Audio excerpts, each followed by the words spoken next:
Alright, welcome back guys for another video continuing on our media literacy unit studies. For this portion you've got a PowerPoint that I'm going to walk you through, and to go along with the PowerPoint there's this handout where you could take notes and try to put your own comments as to the different features, the different visual elements in the ad, and what makes it effective. So here are some more categories to work with. Some of them we've already mentioned, but of course we're primarily focusing on these visual elements, visual techniques. Okay, so you have that listed with your codes and conventions on your features of ads. So one thing to think about is, what's the general mood of the ad, the overall feeling? If you could put it in one word, the mood is how we feel.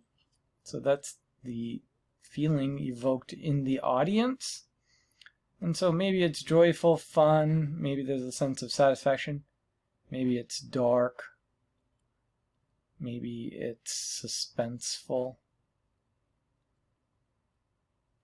etc. Okay, so think about the mood, the overall mood. Then the typeface. Okay, that's dealing with font choices. Okay, size of the font, the shapes, the style of the print used in the ad, what's highlighted, what's foregrounded, etc. Logos, signs, and symbols, lettering that stands for the company or the product. So a logo sometimes isn't a symbol, it may just be the company's initials, so the lettering. However, that still counts as the logo. Think about the color scheme. So what do we mean by scheme? It's like an arrangement of colors. So the colors used in the ad, and how do those colors relate to each other? Is there any storytelling aspect to the use of colors and their relationship? Light and darkness, so the brightness of the ad, and also the contrast, the difference between light and dark. Is there any relationship there? Okay, think about shapes. Do they use any particular shapes? Circles, squares, triangles, whatever. So is it the shape of the product itself that's important? The product is a special shape. Any other components and their shapes, and then of course always thinking about the relationship between them. Okay, what thoughts or feelings are conveyed by these shapes? When you put all of this together, you get the overall composition. Okay, so when you consider all of these elements, how does all of that together give some kind of effect on the audience? What's the effect of all of the elements? The other aspect is to think about story components in an ad. So ads are often telling a story as well. So obviously stories need characters, people in the story. Okay, what are their personalities? What kind of actions do they do? Then you need a plot. Something needs to happen. You need an event or events in a sequence. Okay, so maybe the ad is telling a very short story, and then in the events you may have to imagine to have occurred before or will occur after the moment. So you're kind of plopped down, in the middle of the ad, and then what happened before this? Like, why are we in this situation? So think about a plot. Think about the storyline of the ad. Because remember, ads are a fabricated or constructed reality. And so sometimes storytelling lends to that. The setting is the time and the place where and when the scene shown happens. So it could be, a time of year. Could be a time of history. Could just be the time of, maybe time of day. Okay? And then the location can be like local, like maybe it's a room in a house, okay? But maybe that room is located in Toronto, which is in Canada, etc. Okay, so think of it from the nearest space and then expanding outward. Okay, what about symbols? Is there any symbolism where an object represents an idea?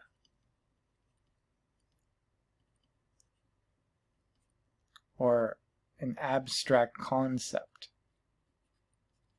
Okay, so if there's a clock,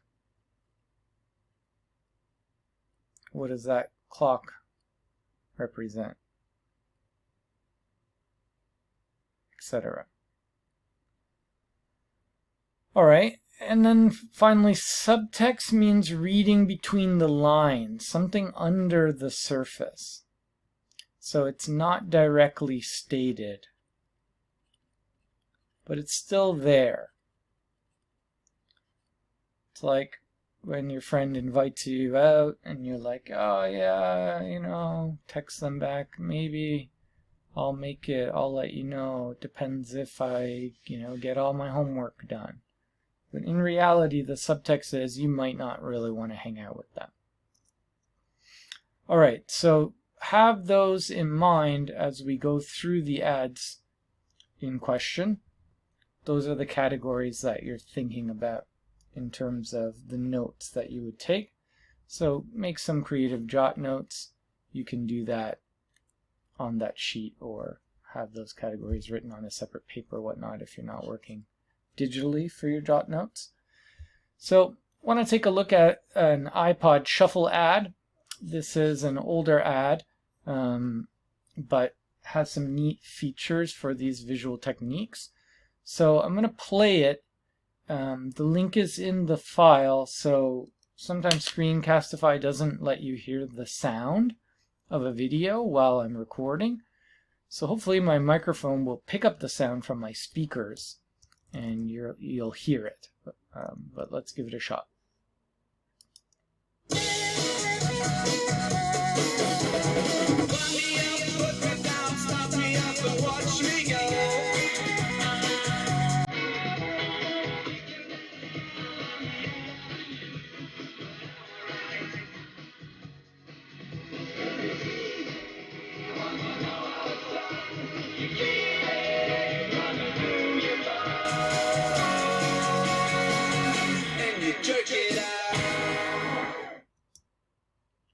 Okay, so it's a very fast-paced commercial, just 30 seconds. I'll try to come back to it to look at specific frames in the commercial. But think about, what was your initial response to the ad? Can you, characterize something you liked and something you didn't like? Okay, this part is subjective. And it's part of the response is it effective or not? Okay. The effectiveness of the ad, like we said, depends on the audience because the audience negotiates the meaning. So you all in 2020 as young moderns might be like, what is an Ipod Shuffle and why do I even care? However, when the product came out, it was a big deal. Okay? So remember, as the audience, your experience is different because you're negotiating the meaning contextually to your context. And your context right now is 2020. And that product probably came out 10 years ago or something. Okay? Now let's think about who is the intended audience. Okay, is there any gender, age, or economic status?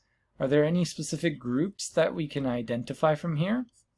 Well, we had men and women portrayed in the ad, even though they were just silhouettes outlined. there was a kind of 2D style, right, in the ad. But there was men and women represented in there. They seemed to be a little younger, maybe not too young, but seems like late teens, I'd say, to maybe early 20s in terms of the demographic of people. How about economic status? Well, one thing we can think about is the price. Is the price listed, and is the price part of who the audience is?